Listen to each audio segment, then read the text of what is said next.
Hey everyone, assalamualaikum everyone, and welcome to September's monthly wrap. Another month, another all-time high. The KSE 100 closed at a high of 166,556 points in September 2025, which is its highest level ever. We also saw the month-to-date returns of KSE 100 at around 12.07%. That is also the highest monthly returns of KSE 100 in calendar year 2025. Even our funds this month have outperformed our peers, but we will come to that later. अभी start करते हैं सितंबर के top events के बारे में। Starting with Pakistan Saudi defence pact, ये 17 को जो पॉजिटिव जो पॉलिटिकल इवेंट्स की न्यूज़ आना शुरू हुई। पहले सऊदी पाकिस्तान पैक्ट, फिर हाँ प्राइम मिनिस्टर और जो हमारे फील्ड मार्शल है उनका यूएस विजिट, वहीं से मार्केट ने जान पकड़ी। And over 6 consecutive sessions in late September, the market added 8,000 points to the index. तो ये मुबशिर अचानक से क्या हुआ? एक जो मुल्क जो पिछले 2-3 साल पहले डिफ़ॉल्ट के दहज पे था, आज वो पूरी दुनिया बीबीसी, सीएनएन आप जहाँ देखें पाकिस्तान और पाकिस्तान के फील्ड मार्शल नज़र आ रहा। देखें, इसमें बहुत इम्पोर्टेंट बात है कि how much geopolitical plays a role in terms of economic stability and investor confidence. ये आपको, क्योंकि हमने पिछले कुछ सालों में, जब भी आपने डिफ़ॉल्ट की बात की, देयर वर टाइम जब हमने कुछ अपनी फॉरेन पॉलिसी या डिप्लोमेटिक रिलेशंस पे बहुत काम नहीं करा। एक जो डिफ़ॉल्ट की बार-बार बात होती है, वो दैट वाज़ अ टाइम को उम्मीद नहीं कर रहे थे, उसके परफॉर्मेंस बेंचमार्क को उम्मीद नहीं कर रहे थे, तो उसका इफ़ेक्ट हमारे ओवरऑल मैक्रो इकोनॉमिक चीज़ों में नज़र आया। अब Pakistan, due to the uncertainty आप कह लें या फिर tension within the region, Pakistan is back in the centre stage, I would say, क्योंकि पाकिस्तान की एक स्ट्रेटेजिक पोजीशन इन अ वे ये है कि एक it's one of the larger populations as well, और इस्लामिक कंट्रीज़ या मुस्लिम कंट्रीज़ में अगर आप देखें तो वहाँ पे भी एक हमारी एक सिग्निफिकेंस या डोमिनेंस है ड्यू टू द पॉपुलेशन, जिसकी वजह से हमारी सऊदी के साथ भी बहुत अच्छे टाइज़ हैं। एंड यूएसए, सऊदी, ये जो भी अगर नेक्सस बनता है तो इसमें एक पाकिस्तान का कहीं ना कहीं रोल या प्रेजेंस होती है, specially with respect to our location towards the eastern region. तो ये रीज़न की वजह से मेरा ख्याल है Pakistan has been back in the limelight. It is a good reason, और इसकी वजह ये है कि इसकी इफ़ेक्ट की वजह से हम देख रहे हैं कि इन्वेस्टर कॉन्फिडेंस बूस्ट हुआ है, और ये एक्सपेक्टेशन है कि गोइंग फॉरवर्ड हमें जो पहले मुश्किलात होती थी कमर्शियल बैंक से फॉरेन लोन्स लेने में, प्रोजेक्ट्स फाइनेंस कराने में, एफडीआई अट्रैक्ट करने में, those might be behind us, and now we can actually see some on ground improvements in the coming years. जी, मुबशिर अगर आप पास में देखें, जब जनरल ज़िया का ज़माना था तो पाकिस्तान में कुछ दौर आए थे। फिर जनरल मुशर्रफ का एक दौर आया जिसमें अगेन पाकिस्तान में दौर आए और इंटरनेशनल मल्टीनेशनल कंपनीज आई और एक ग्रोथ स्पर्ट देखा हमने इकोनॉमी में। मुझे लगता है क्या अभी ये पाकिस्तान को एक और बे आउट पैकेज मिलेगा, क्योंकि जब तक हम आईएमएफ के प्रोग्राम में 3 to 4% से ज़्यादा ग्रोथ रेट देखना इकोनॉमी का मुश्किल है।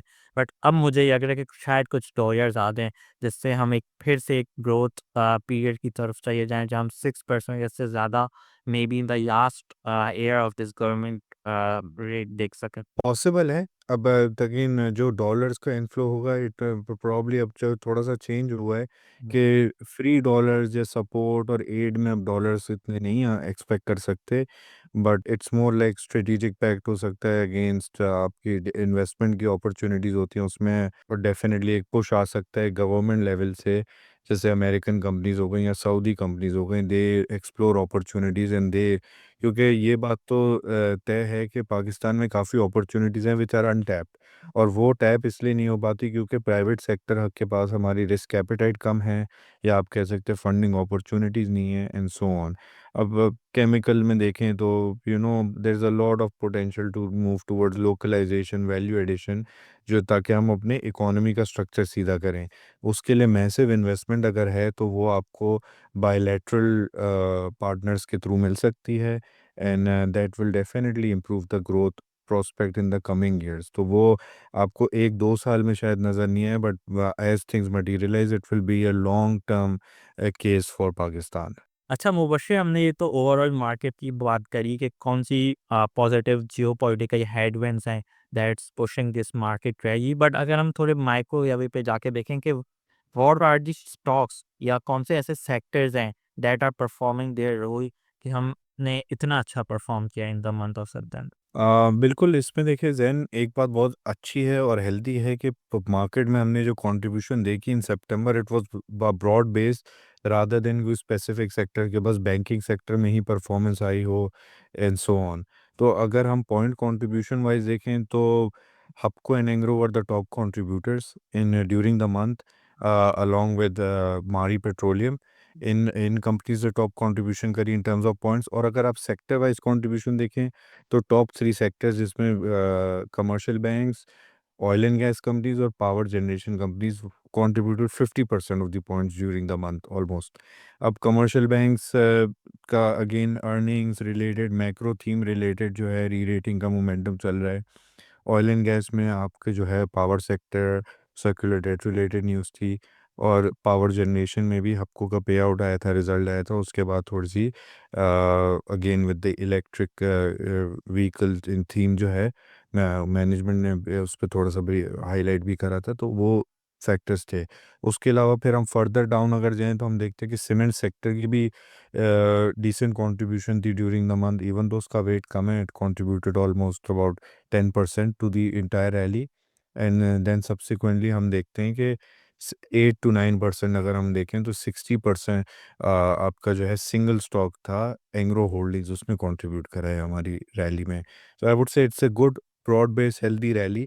इसमें एक और बात मैं ये कहूँगा कि अभी भी हम ये ट्रेंड देख रहे हैं and I think that might continue, कि क्योंकि मैक्रो थीम पे जब भी हम बात करते हैं कि things will improve, outlook improve, तो proxy to the economy is banking sector and banking sector will continue to perform in a way कि यहाँ पे हमें लगता है अभी अगर है कि अर्निंग्स ग्रोथ शायद उस तरह नहीं आए, यील्ड बॉटम आउट हो गई है, नॉर्मलाइजेशन होगी एंड सो ऑन। बट अगर फॉरेन इनफ्लोज आते हैं या न्यू इन्वेस्टर्स आते हैं, दे फाइंड के बैंक्स जो हैं एक रेगुलर डिविडेंड पेइंग स्टॉक्स भी होते हैं, डिविडेंड पेइंग कंपनीज भी होती हैं। देन दे ऑल्सो है मैक्रो इकोनॉमिक जो आपकी इम्प्रूवमेंट्स होती हैं, बीट मार्केट री रेटिंग और be it credit uptake, deposit growth, और वो सारी चीज़ें आपकी बैंक्स बैंक्स में रिफ्लेक्ट करती हैं। जी, आपने अगर सर्कुलर डेट का ज़िक्र छेड़ ही दिया तो हम उस पे भी बात कर ही थे कि हम काफ़ी अपनी पुरानी मीटिंग्स में सर्कुलर डेट रेज़ोल्यूशन का ज़िक्र कर रहे थे। और अगर आप ओजीटीआई इंडेक्स जो टीएसएक्स ने एक इंडेक्स फॉर्म किया है to track oil and gas exploration companies, जिसमें ओजीडीसी है, पीपीआई एक और मारी एनर्जीज़ है, तो that's up by 12% in the month of September. तो क्या सर्कुलर डेट की वजह से भी काफ़ी एक पॉजिटिव मोमेंटम आया इन दिस प्राइस? देखिए मारी पेट्रोलियम ने अच्छा परफॉर्म किया एंड मारी पेट्रोलियम की performance was not directly linked to oil circular debt. तो वो उसमें थोड़ा रिजल्ट्स पे आउट रिलेटेड इम्पैक्ट ज़्यादा था। मैंने लास्ट 2-3 मंथ्स में देखा था the stock did not perform, so वहाँ पे इंटरेस्ट दोबारा आया है। अगर हम बात करें बाकी specific stocks with in oil and gas sector, तो हमने देखा पीपीएल में ज़्यादा इंटरेस्ट है या रिलेटिव परफॉर्मेंस थी इन कंपैरिजन टू ओजीडीसी, वे मेन रीज़न बीइंग कि जो डिस्काउंट होता था ट्रेडिशनली या हिस्टोरिकली हम देखें between OGDC and PPL, that had reduced over the last that has increased I would say over the last couple of months, जिसमें OGDC का प्रीमियम बहुत बढ़ गया था और PPL continue to lag behind in terms of performance. तो PPL ने थोड़ा सा प्राइस कैचअप किया है with the development and also as the next round of focus will be on the gas related circular rate, तो PPL stands out to be a beneficiary because of the higher composition of gas sales या आप कहते हैं gas production देख लें जो कि उसकी सुई की फील्ड से आती है। जी, अगर आप रैंक कर सकें bye top point contribution sectors को फॉर द मंथ ऑफ सितंबर 2025, तो आप किस तरह रैंक करेंगे?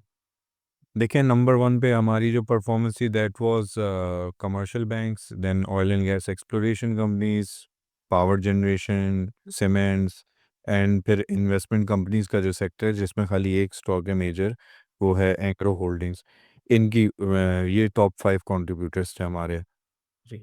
इन्फ्लेशन डेटा भी आ गया है for September and inflation is as expected up to 5.6% for the month of September. क्या ये ट्रेंड फिर से चलेगा और ये किस वजह से इतना ज़्यादा नंबर आया as compared to previous months year on year?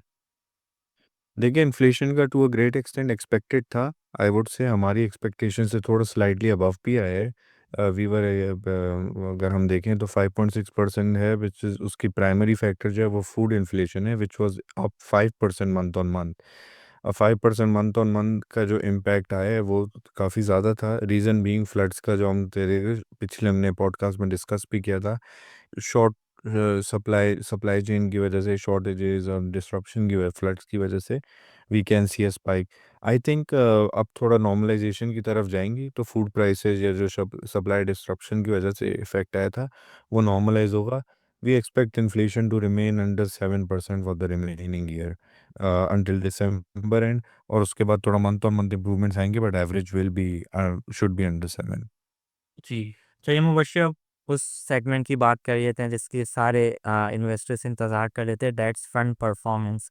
MII ETF has beaten the KSE 100 index for month September 2025। और इवन अगर आप पाकिस्तान के 7 में से 7 एक्टिव फंड्स की बात करें तो एक पैसिव फंड उसने किस तरह इन सारे फंड्स को बीट करी। लेट्स स्टार्ट विद महाना सियामक ETF। क्या रिटर्न है? क्यों इतना अच्छा रिटर्न है? बिल्कुल, जो दे लास्ट आई थिंक पूरे 1 मंथ और पूरे इस क्वार्टर की अगर बात करें, जो जुलाई से फिस्कल ईयर का क्वार्टर चला है, फर्स्ट क्वार्टर, तो सितंबर में द फंड रिटर्न 13.7%। और अगर हम 90 डेज़ का रिटर्न इसका देखें या ईयर टू डेट रिटर्न देखें क्वार्टर का, that was 30%, 30.28% to be very exact. और इसका एक मेजर फैक्टर ये था कि आपकी जो 2 मेजर कंट्रीब्यूटर्स हैं लेट्स से इस मंथ में, that was Engro and Hubco. They have a higher weightage in the ETF and also because of the Islamic composition, और कमर्शियल बैंक्स का इफ़ेक्ट कम है। तो ये एक रीज़न है कि केएसई 100 को इसने क्यों आउट परफॉर्म किया है। अब जब आप इम्पोर्टेंट बात पे आते हैं कि एक्टिव फंड्स को भी आउट परफॉर्म करे, तो यही जो फैक्टर है ये हम अपने इन्वेस्टर्स को हाईलाइट करते हैं, और इसका यही मेन रीज़न है कि it is not humanly possible for active fund managers to beat the market every month and on a consistent basis. In a good market they can do it easily, in a bad market it might not be that easy. Point being कि अब जैसे कुछ contributors हैं जो इन्होंने अच्छा perform किया, वो मेजॉरिटी फंड्स के पास अंडरवेट होंगे।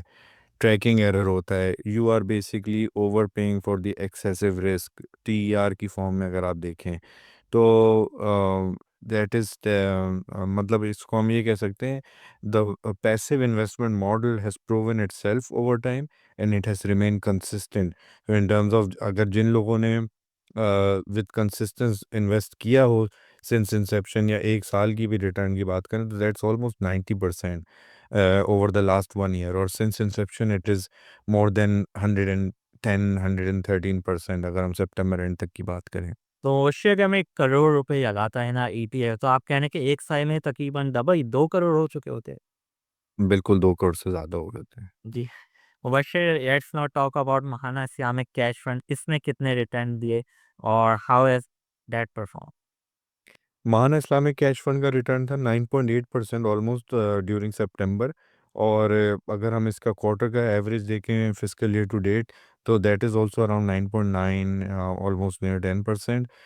जैसा हमें लगता है कि ये रेट रिटर्न्स जो हैं सिमिलर रेट पे ही रहेंगे, थोड़ा सा इम्प्रूव होंगे, क्योंकि अब यील्ड कर्व नॉर्मलाइज हो रही है। अनटिल सितंबर एंड हमने देखा, डिस्पाइट स्टेबल मॉनेटरी पॉलिसी, जो शॉर्टर टेनर की यील्ड्स थी द 1 मंथ एंड 3 मंथ की, देवर अंडर 11%। अब हमने कल के ऑक्शन में देखा है कि yields have started inching up and market is moving towards an expectation, और yields are adjusting towards a no cut expectation. तो जैसे जैसे यील्ड्स ऊपर आएंगे, आपके जो फ्यूचर या गोइंग फॉरवर्ड रिटर्न्स हैं वो एडजस्ट होके will be more than 10% and so on. जी, जिस तरह inflation has now creeped up, अब तो मुश्किल ये है कि इस कैलेंडर ईयर में कुछ और हम कट्स देख सकें। अगर हुए भी तो बहुत मिनिमल से होंगे। चलिए Mubashir, that would be all for this session. अगर आप कुछ मार्केट आउटलुक बता सकें, आई नो आप थोड़ा-सा कतराते हैं एक नंबर देने में कि मैं यहाँ इंडेक्स देखता हूँ या मैं 200,000 पे देखता हूँ या 172,000 पे देखता हूँ, but still for calendar year 2025 अभी कितने 3 मंथ्स रह रहे हैं, क्या देखते हैं मार्केट को? क्या और परफ़ॉर्म करेगी या थोड़ा-सा करेक्शन आएगी मार्केट? ठीक है, I would not say correction कोई एक्सपेक्टेड है, specially with the current data points and जो विजिबिलिटी हमारी है, तो we do not foresee huge correction. I would say consolidation will continue, जैसे होता है कि थोड़ी बहुत मार्केट कंसोलिडेट करती है at each level, which is healthy, के market takes a breather and then rises next leg up, आप कह सकते हैं कि मूव होती है। Outlook again in terms of index, I think इतना रेलेवेंट नहीं है। हमें ये देखना है कि हमारे मल्टीपल, जैसे हम बार बार बोल रहे हैं कि multiple will continue to re rate if the progress of macro economic situation and reform continues. Reform पे अब ये सारी चीज़ें हुई हैं, इसमें हमने कोई स्ट्रक्चरल रिफॉर्म बहुत ज़्यादा नहीं देखी। सो विदाउट दैट और विद जस्ट इकोनॉमिक रिवाइवल की अभी तक हमने बात की है, जिसकी वजह से थोड़ा बहुत मार्केट में रैली आई है और रिजल्ट्स इम्प्रूव हुए हैं। अब हमें लगता है कि अगर ऑयल मार्केटिंग कंपनीज की सेल का डेटा देखें तो सितंबर में वो भी 7-8% का इंक्रीज़ है। सीमेंट की डिस्पैचेस में भी 7% ईयर ऑन ईयर का इंक्रीज़ है, विच मीन्स के आपकी इकोनॉमिक एक्टिविटी इज़ देयर, और इकोनॉमिक एक्टिविटी होने की वजह से आप थोड़ा-सा ग्रोथ नज़र आएगी, तो ग्रोथ की वजह से प्रॉफ़िटेबिलिटी इम्प्रूव होगी, and then it's not just about profitability but also about multiple re-rating theme will continue. तो हमें ये नहीं सोचना चाहिए कि 10 के मल्टीपल पे जो स्टॉक चल रहा है that is expensive. Multiples are again relative, और हमें ये देखना चाहिए कि overall outlook of the economy of the macro economic variables वो क्या हैं। जी, मुबशर तो स्ट्रक्चरल रिफॉर्म्स तो नहीं हुए हैं, बट मुझे ये लग रहा है कि हमें शायद यूएस और सऊदीया की तरफ से कुछ सपोर्ट मिल जाए, जो हमें हमेशा मिलती रही है इन टफ टाइम्स। और इवन तो अगर रिफॉर्म्स नहीं हुए, बट हमें एक बे आउट पैकेज मिल गया, तो वो भी काफ़ी सूदमंद साबित हो सकता है for the market. Well, I agree with you, and definitely that is one of the factors that is supporting the market and that is driving the investor confidence. Mutual funds की अगर हम पिछले महीने का डेटा देखें तो mutual funds bought about $87 million worth of equities. अगर quarter का डेटा देखें तो दैट इज ऑलमोस्ट इन्होंने क्वार्टर में कुछ more than $150 million equities buy की हैं म्यूचुअल फंड की। हमने कन्वर्जन की बात की थी, but this is definitely, so there are a lot of investors who have missed the rally and who are waiting for any correction or opportunity to get into the market because of the positive outlook. So हमें लगता है कि कोई बहुत significant correction नहीं आएगी unless कोई unforeseen events, negative events नहीं होते। बिल्कुल, अगर आप एक और एंड से देखें कि गवर्नमेंट के सिर्फ 2 साइड रहते हैं। पिछले 2 साल में तो हमारे अवाम ने काफ़ी टफ टाइम देखा, इन्फ्लेशन भी काफ़ी रही और अब unemployment is at all time high, क्योंकि 3% की पॉपुलेशन ग्रोथ है, इससे आधी हमारी इकोनॉमिक ग्रोथ होती है। तो अब गवर्नमेंट ने इलेक्शन तो जीत लेना, आखिरी 2 साल तो हमने यही देखा है कि गवर्नमेंट अ, टुवर्ड्स ग्रोथ पॉलिसीज़ जाती है और एक इकोनॉमी को एक थोड़े से टाइम की एक बूस्ट मिलता है और फिर जब नई गवर्नमेंट आती है तो it all comes down crashing. तो हो सकता है कि कुछ ग्रोथ पैकेजेस आ जाएँ या जो नेक्स्ट फिस्कल ईयर का बजट आए वो थोड़ा एक्सपेंशनरी साइड पे हो। तो मुझे तो लग रहा है हम तो इसके मल्टीपल इस पे फिर से जा सकते हैं और अभी मार्केट ने अच्छा परफॉर्म करना है। चलिए, ये तो वक्त ही बताएगा और that would be all for today. Thank you so much for our viewers for watching. और अगर आपका कोई भी सवाल आते हैं you can let us know down in the comments below. That would be all from our side. Khuda Hafiz.